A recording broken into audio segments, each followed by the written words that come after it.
Hi friends, welcome to trading pro Telugu channel.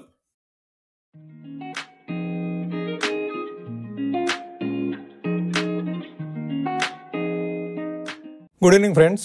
Sensex 314 పాయింట్ల లాభంతో 81,101 దగ్గర క్లోజ్ అయితే, నిఫ్టీ 95 పాయింట్ల లాభంతో 24,869 దగ్గర క్లోజ్ అయింది. వేరేస్ బ్యాంక్ నిఫ్టీ 29 పాయింట్ల లాభంతో 54,216 దగ్గర క్లోజ్ అయింది. ఈ రోజు ట్రేడింగ్లో నిఫ్టీ సెన్సెక్స్తో పోలిస్తే బ్యాంక్ నిఫ్టీ అండర్ పర్ఫామ్ చేసిందని చెప్పుకోవచ్చు. ఈరోజు నిఫ్టీ మూమెంట్ చూసారా? మార్నింగ్ దగ్గర నుంచి ఓపెనింగ్ 90 పాయింట్స్ పాజిటివ్గా ఓపెన్ అవుతూ అక్కడి నుంచి కంటిన్యూస్గా స్లైడ్ అవుతూ, అంటే కిందకి స్లైడ్ అయ్యి 8:15 వరకు డిప్ అవుతూ, ఆఫ్టర్నూన్ సెషన్లో 12:10 అప్పుడు 8:10 వరకు డిప్ అవుతూ అక్కడి నుంచి మరలా 885, అంటే 810 నుంచి 880, అంటే 70 పాయింట్స్ రేంజ్లోనే కదలాడింది ఈరోజు.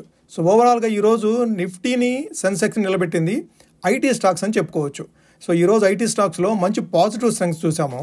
అట్లానే బ్యాంకింగ్ స్టాక్స్లో కాస్త వీక్నెస్ చూసాము. ఈరోజు బ్యాంకింగ్ స్టాక్స్ బాగా వీక్నెస్ ఎగ్జిబిట్ చేసినాయి. సెక్టార్ వైజ్గా పర్ఫార్మెన్స్ చూస్తే నిఫ్టీ ఐటీ సుమారుగా 2.76% ఈరోజు పాజిటివ్గా మూవ్ అయింది. సో ఇంకా ఏ అదర్ సెక్టార్ కూడాను అంత పాజిటివిటీ ఈరోజు చూపించలేదు. సో నిఫ్టీ ఫార్మా 0.86% పాజిటివ్గా మూవ్ అయితే, సో నిఫ్టీ ఎఫ్ఎంసీజీ 0.58%. అదే నిఫ్టీ బ్యాంక్ కనుక చూస్తే, సో ఈరోజు స్లైట్గా నిఫ్టీతో కానీ సెన్సెక్స్తో కానీ అండర్ పర్ఫామ్ చేసిందని చెప్పుకోవచ్చు. So Nifty private banks 0.13%, so Nifty bank 0.05% ఫ్లాట్గా క్లోజ్ అయిందని చెప్పుకోవచ్చు. నిఫ్టీ బ్యాంక్ ఈరోజు అవుట్ పర్ఫామ్ చేసింది ఐటీ స్టాక్స్. ఐటీ సెక్టార్లో 10 స్టాక్స్, అంటే ఐటీ ఇండెక్స్లో 10 స్టాక్స్ ఉంటే 10 స్టాక్స్ ఈరోజు పాజిటివ్గా క్లోజ్ అయినాయి. ఎస్పెషల్లీ ఇన్ఫోసిస్, టీసీఎస్ ఈరోజు ర్యాలీని లీడ్ చేసినాయి అని చెప్పుకోవచ్చు. ఇన్ఫోసిస్ అయితే ఏకంగా 4.99% ఈరోజు పాజిటివ్గా మూవ్ అయింది. సో దాంతో నిఫ్టీని పైకి మూవ్ చేసిందని చెప్పుకోవచ్చు. సో ఓవరాల్గా ఈరోజు అంతా పాజిటివ్గా ట్రేడ్ అవ్వడానికి ముఖ్య కారణం ఇన్ఫోసిస్ సింగిల్ హ్యాండెడ్గా నిఫ్టీని కానీ సెన్సెక్స్ కానీ అప్ సైడ్ మూవ్ చేసింది. సో ఒకానొక టైంలో బ్యాంక్ నిఫ్టీ కాస్త నెగిటివ్ స్లైడ్, నిన్నటి క్లోజింగ్ కంటే దిగువకి మూవ్ అయినప్పటికీ కూడాను నిఫ్టీ ఆ లెవెల్స్కి రాలేదు. నిన్నటి లెవెల్స్ కూడా రాలేదు. నిన్న 24,773 దగ్గర క్లోజ్ అయితే ఈరోజు లోయే 24,815. సో ఆ విధంగా ఈ ఐటీ స్టాక్స్ పాజిటివ్గా ఈరోజు నిఫ్టీని సెన్సెక్స్ని అప్ సైడ్ మూవ్ చేసినాయి.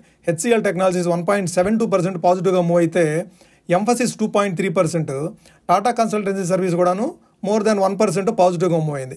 టెక్ మహీంద్రా, విప్రో అన్ని 2.5%, 2.7% పాజిటివ్గా మూవ్ అవడంతో ఈరోజు ఓవరాల్గా ఐటీ ఇండెక్స్ కానీ అట్లానే నిఫ్టీ స్టాక్స్ కానీ నిఫ్టీ ఇండెక్స్ కానీ ఈరోజు పాజిటివ్గా మూవ్ అవడం, క్లోజ్ అవ్వడం జరిగింది. రీసెంట్గా కేంద్ర ప్రభుత్వం ప్రవేశపెట్టిన జిఎస్టీ రీఫార్మ్స్, దానికి సంబంధించి కేంద్ర ప్రభుత్వం ఒక కీలక నిర్ణయం తీసుకోవడం జరిగింది. అదేంటంటే పాత స్టాక్కి ఎంఆర్పి ప్రైస్ని సవరించే అవకాశం కల్పించింది. దీంతో కొత్త స్టాక్ వచ్చేంత వరకు వేచి చూడాల్సిన అవసరం లేకుండానే పాత స్టాక్ ధరలు కూడా తగ్గుముఖం పట్టే అవకాశం ఉంది. దీనివల్ల ముఖ్యంగా వినియోగదారులకు ప్రయోజనం కలుగుతుంది. జిఎస్టీ స్లాబ్లకు సంబంధించి ఇటీవల జిఎస్టీ కౌన్సిల్లో కేంద్ర రాష్ట్ర ప్రభుత్వాలు కలిసి కీలక నిర్ణయం ప్రకారం ఇక నుంచి 5-18% స్లాబులు మాత్రమే ఉండనున్నాయి. దీంతో నిత్యం వినియోగించే వస్తువులు ఈ 2 స్లాబుల పరిధిలోనే ఉండబోతున్నాయి. సెప్టెంబర్ 22 నుంచి అమల్లోకి రానున్న ఈ మార్పుల ప్రకారము వినియోగం పెరుగుతుంది, తద్వారా ప్రొడక్షన్ కూడా పెరుగుతుంది అనే అంచనాలు ఇప్పటికే మార్కెట్లో ఉండడం చూస్తూ ఉన్నాం మనం. అయితే పాత స్టాక్ ఏదైతే ఉంటుందో అది 22వ తారీఖు తర్వాత ఏ విధమైన ఎంఆర్పి తోటి అమ్ముతారు అనే అనుమానాలు కూడా ఉన్నాయి. దాంతో కేంద్ర ప్రభుత్వం ముందుకు వచ్చేసేసి పాత స్టాక్ మీద కొత్త స్టిక్కర్లు, కొత్త ఎంఆర్పి రేట్ని సవరించే విధంగా అవకాశం కల్పించడం అనేది సంతోషకరమైన విషయం. సవరించిన ఎంఆర్పిని స్టాంపింగ్, స్టిక్కర్, ఆన్లైన్ ప్రింటింగ్ ద్వారా మార్చుకోవచ్చని కేంద్ర ప్రభుత్వం వ్యాపారస్తులకి, వినియోగదారులకి ఇన్ఫార్మ్ చేసినట్టుగా తెలుస్తోంది. స్టాక్ పూర్తయ్యేంత వరకు లేదా డిసెంబర్ 31వ తారీఖు వరకు ఈ ఆదేశాలు అమలవుతాయని చెప్పేసి ప్రభుత్వం స్పష్టం చేసింది.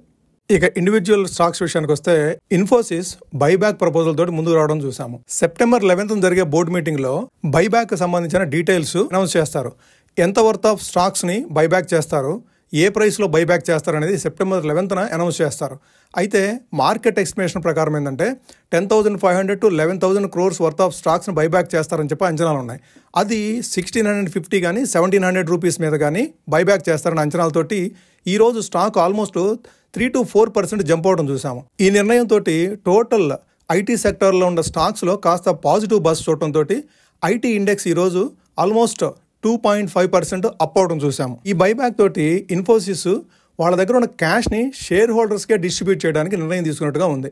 సో ఇది ఫైనాన్షియల్ స్ట్రెంగ్త్ అని, అట్లానే షేర్ హోల్డర్స్లో కాన్ఫిడెన్స్ని బిల్డ్ చేయడానికి తీసుకున్న నిర్ణయం లాగా కనిపిస్తుంది మనకి. ఈ బైబ్యాక్ తర్వాత number of out standing stocks అనేవి రిడ్యూస్ అవుతాయి. దాంతోపాటుగా ఈపీఎస్లో బూస్ట్ వస్తుంది.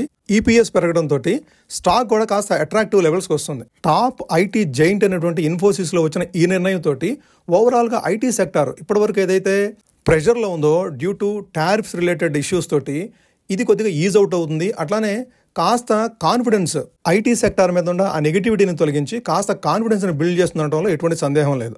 నెక్స్ట్ మనం హడ్కో గురించి మాట్లాడుకోవాలి. హడ్కో మహారాష్ట్ర గవర్నమెంట్ తోటి 2 MOUలకి సైన్ చేయడం జరిగింది. ఒకటి September 3rd అయితే రెండోది September 8th.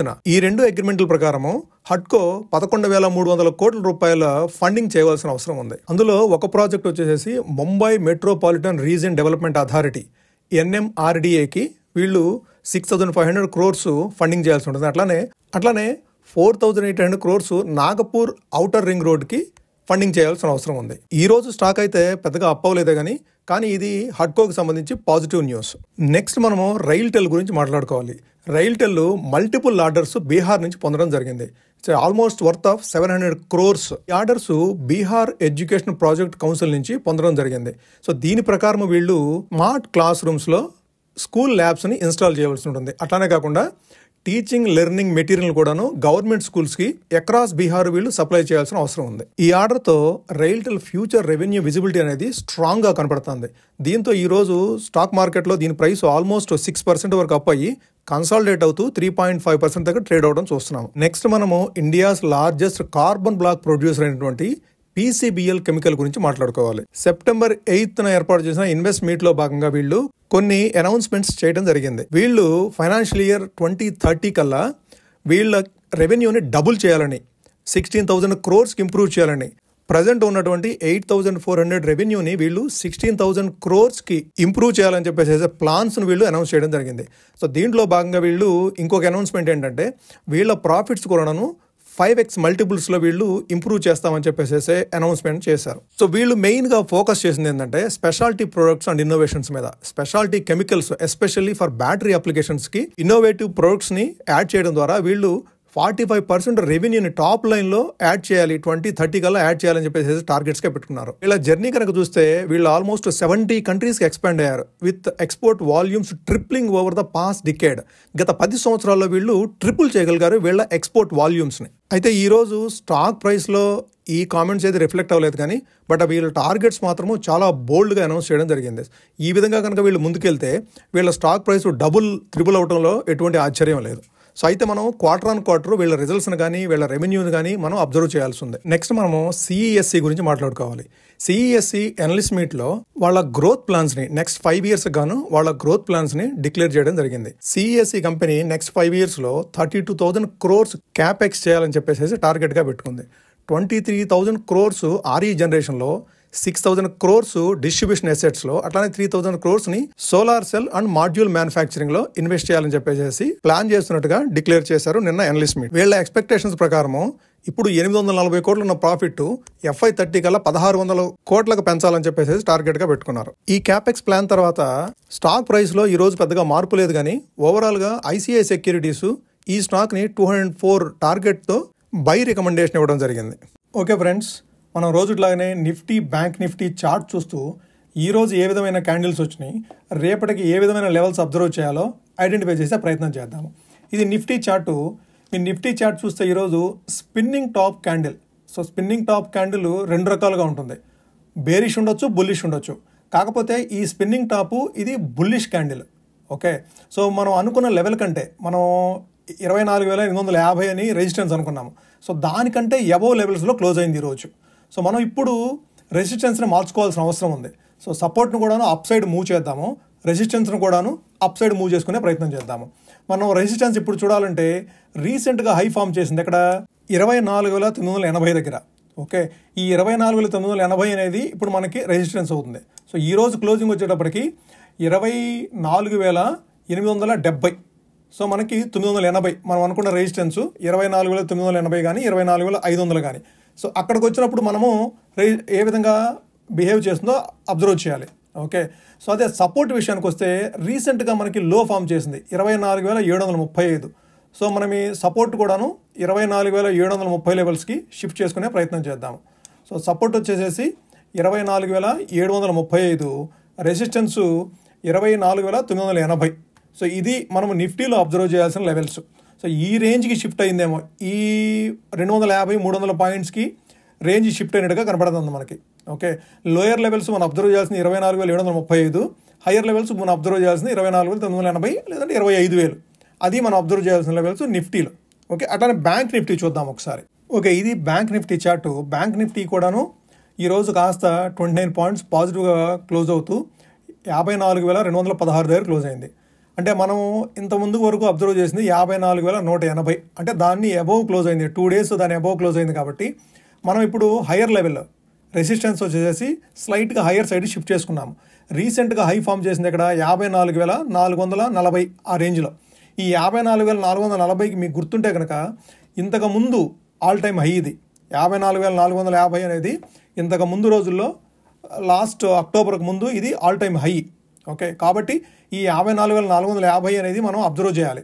అక్కడికి వచ్చినప్పుడు ఏ విధంగా బిహేవ్ చేస్తుంది. ఒకవేళ 54,450 క్రాస్ చేసి కనుక డెసిసివ్గా అప్ సైడ్ మూవ్ అయితే మరలా ఒకసారి 54,900, 55,000 ఆ రేంజ్, ఆ 100 పాయింట్స్ రేంజ్ అనేది మళ్ళీ రెసిస్టెన్స్ తీసుకునే అవకాశం ఉంది. ఓకే, ఇప్పటికి రెసిస్టెన్స్ అయితే మనం అబ్జర్వ్ చేయాల్సింది 54,450. అదే డౌన్ సైడ్ మనం ఇప్పటివరకు చూసింది 53,570. ఇప్పుడు మనం స్లైట్గా అప్ సైడ్ మూవ్ చేసుకునే అవకాశం ఉంది. ఎందుకంటే లాస్ట్ 4 క్యాండిల్స్ కూడాను 54,000 అబోవ్ క్లోజ్ అవుతూ ఉన్నాయి. ఓకే, కాబట్టి మనం డౌన్ సైడ్ కూడాను సపోర్ట్ కూడాను కొద్దిగా అప్ సైడ్ మూవ్ చేసుకున్నాము. 53,800 మన సపోర్టు, 54,450 అనేది మన రెసిస్టెన్స్. సో ఇది బ్యాంక్ నిఫ్టీకి సంబంధించి మనం అబ్జర్వ్ చేయాల్సిన లెవెల్స్ రేపటికి సంబంధించి. ఓకే, ఈరోజు మనం డిస్కస్ చేసుకోబోయే స్టాకు PCBL, ఫిలిప్స్ కార్బన్.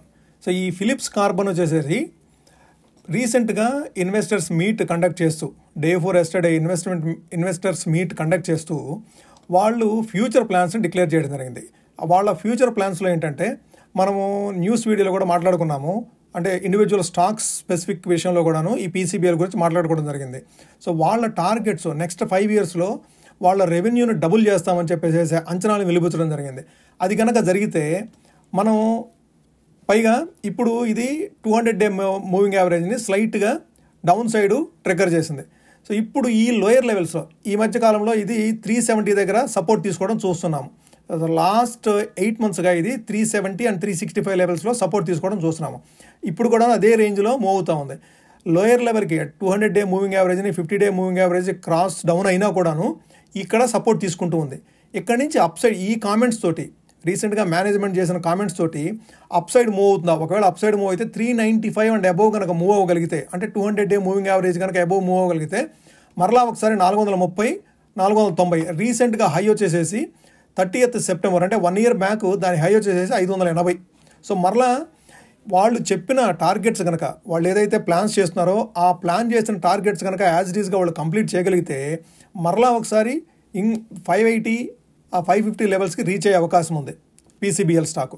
మీరు ఈ స్టాక్ని మరలా అనలైజ్ చేస్తూ, మీరు screener.inలోకి వెళ్ళి ఈ స్టాక్ని అనలైజ్ చేస్తూ దీని ROC ఏ విధంగా ఉంది, దీని PE ఏ విధంగా ఉంది, సో ఈ ఓవరాల్గా వీళ్ళు క్వార్టర్లీ రిజల్ట్స్ ఏ విధంగా పోస్ట్ చేస్తూ ఉన్నారు, వీళ్ళు ఇచ్చిన కామెంటరీ ఏదైతే ఉందో, వీళ్ళు ఫ్యూచర్ ప్లాన్స్ నెక్స్ట్ 5 yearsకి ఏదైతే వాళ్ళు ఫ్యూచర్ ప్లాన్స్ ఇచ్చారో ఆ ఫ్యూచర్ ప్లాన్స్ ఎంతవరకు ఎగ్జిక్యూట్ చేయగలుగుతున్నారు నెక్స్ట్ 1 or 2 quartersలో మనకు అర్థమవుతుంది.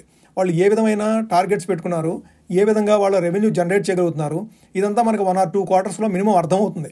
దాన్ని బట్టి ఈ స్టాక్ని స్లోగా గ్రాడ్యువల్గా, సో మీరు మొత్తం ఒకేసారి పిక్ చేసుకోవద్దు, గ్రాడ్యువల్గా మీరు పిక్ చేసుకోదలుచుకుంటే మళ్ళీ 370 లెవెల్స్కి వచ్చినప్పుడు ఒక 5 స్టాక్స్ని పిక్ చేసుకొని, సో ఈ రేంజ్లో మీరు ఎక్కువ పిక్ చేసుకుంటూ దాన్ని లాంగ్ టర్మ్ కోసం హోల్డ్ చేయదగ్గ స్టాక్ ఇది. ఇది one of the largest carbon producer, carbon బ్లాక్స్లో ఇది one of the largest producer అనమాట.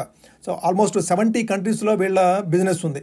ఓకే, సో దాన్ని బట్టి మీరు దీన్ని స్టడీ చేసి మీరు మీ రాడార్లోకి యాడ్ చేసుకొని స్లోగా గ్రాడ్యువల్గా మీ పోర్ట్ఫోలియోలోకి యాడ్ చేసుకోదగ్గ స్టాక్ ఇది. ఓకే, సో ఇది ఫ్రెండ్స్ ఈరోజు వీడియో. మీకు నచ్చినట్లయితే ఈ వీడియోని లైక్ చేయండి, అట్లానే మీ ఫ్రెండ్స్కి కానీ కొలీగ్స్కి కానీ ఇది యూస్ఫుల్ అవుతుందనుకుంటే షేర్ చేయండి. అట్లానే ఇప్పటివరకు మీరు ఛానల్ని సబ్స్క్రైబ్ చేయకుండా చూసినట్లయితే సబ్స్క్రైబ్ చేసి మమ్మల్ని ఎంకరేజ్ చేయండి ఫ్రెండ్స్. Thank you.